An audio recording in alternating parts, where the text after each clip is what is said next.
निगरां वफाकी वजीर तवानाई मोहम्मद अली ने कहा है कि गैस की कीमतों पर नजरसानी कर रहे हैं। गैस की कीमतों में रद्द-ओ-बदल का जल्द ऐलान कर देंगे। निगरां वफाकी वजीर तवानाई मोहम्मद अली ने Lahore chamber of commerce and industry में तकरीब से खिताब में मजीद कहा कि गैस की तमोहे का मसला जल्द हल हो जाएगा। मोहम्मद अली का कहना था कि घरेलू सारिफीन पर कुछ फ़र्क पड़ेगा।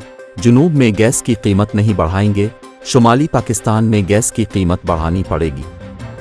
उन्होंने कहा कि कोशिश कर रहे हैं कि कमज़ोर तबके पर बोझ ना पड़े, ये कोशिश भी कर रहे हैं कि गैस की किल्लत पैदा ना हो।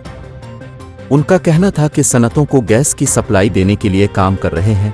LNG के लिए हमारे पास सिर्फ 2 टर्मिनल हैं।